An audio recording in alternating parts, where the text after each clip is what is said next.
Today we're going to look at this.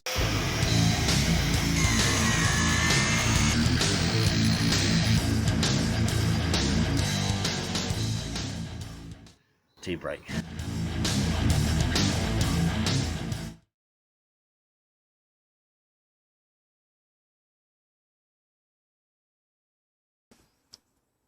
Hello again, Mids1970 here. Now it's the end of November 2020 and I've got a problem at the moment where the left-hand headlamp on my Land Rover keeps blowing. So rather than make up a defect and try and show you how to find something like this, we're actually going to trace a real defect through, see if we can find out where it is. So as you can see there, the headlamp is not working.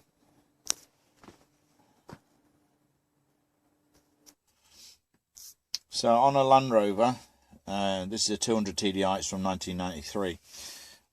The right hand and left hand dipped beam have separate fuses, and they're separate to the main beams as well. So they all run on different circuits, so that if one goes, you don't lose the whole light. There's the fuse board. Now I've got some special fuses in here, so that when you turn the lights on, if the fuse is blown, I don't know whether you can see that, but it lights up and it tells you that it's blown. These are brilliant. They're a real godsend, and you can get them online. So they are very, very useful. So we know that fuse is blown, that fuse is dead.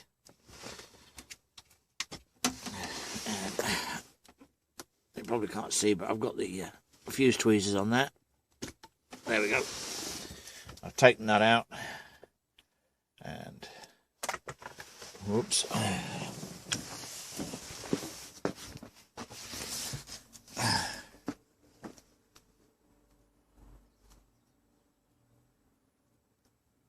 And it's blown. Now it is a 10 amp fuse because it's a spare, because I was going through quite a lot of fuses with this. Okay, so we have no fuse in that circuit. Now it's really important before we do any work on this vehicle that we disconnect the battery. We're going to take off the positive. We'll take off the negative as well.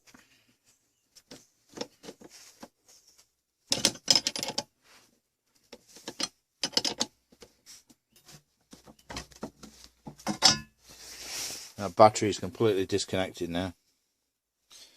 There's no chance of it arcing.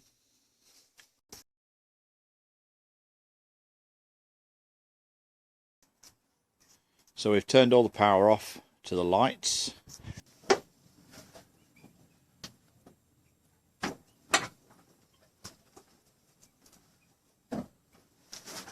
Take off the protective cover.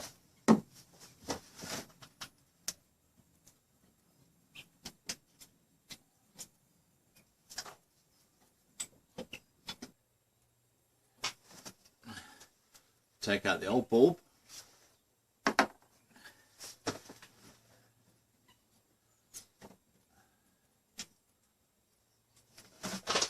And recover the retaining spring.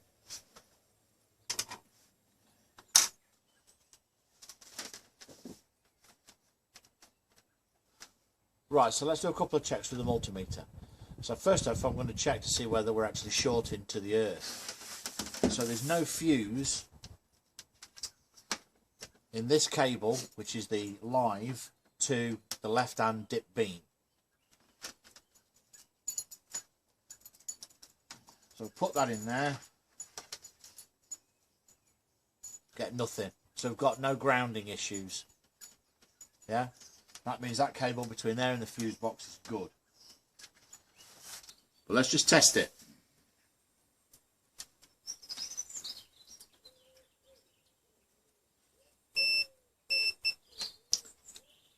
So we're getting continuity, which would say to us that this was a good bulb.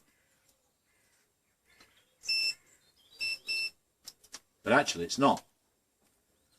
Old bulb, let's have a look at it.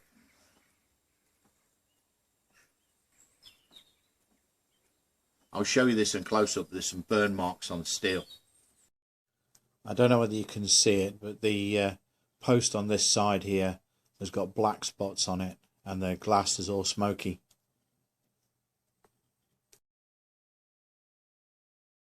So it's overheating, and then it's causing the fuse to pop. Let's fit this new bulb.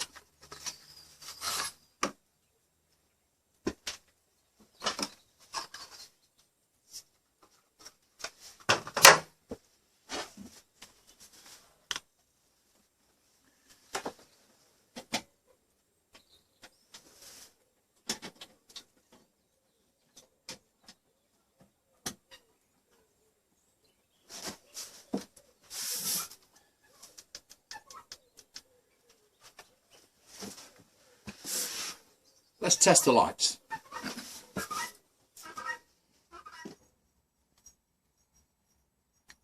I'm going to fit a replacement 7.5 amp fuse.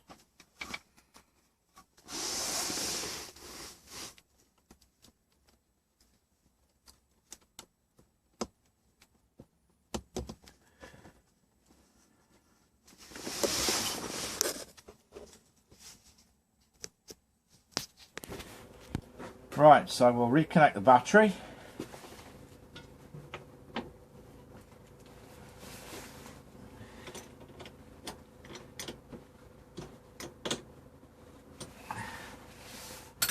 Now with the new fuse fitted, the battery reconnected and the lights switched on, I want to check the voltage across this connector. We should get about 12 volts.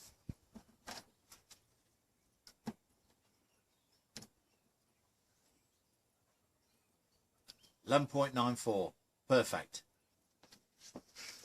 This is the old bulb that's been blowing fuses.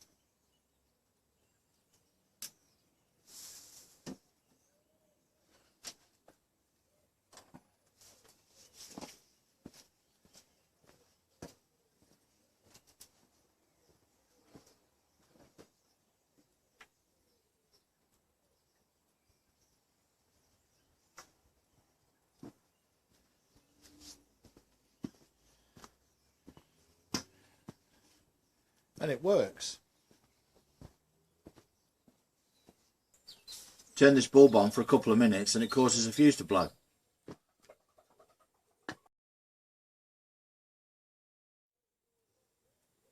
And there we have it. A faulty bulb that actually tests as though it should be okay. And this is why working on automotive electrics sometimes can be very, very difficult, because you'll test an item and you think it's fine when actually it's not. So I thought I'd give a little bit of follow-up. It's now the 11th of December, and since replacing that bulb, I haven't blown any more fuses. So, like I say, it just goes to show that sometimes something on a vehicle can show as working when actually it's no good. Well, I hope you've enjoyed this episode. If I don't see you before, have a lovely Christmas. Have a very happy New Year. I'll see you all again soon. Bye-bye for now.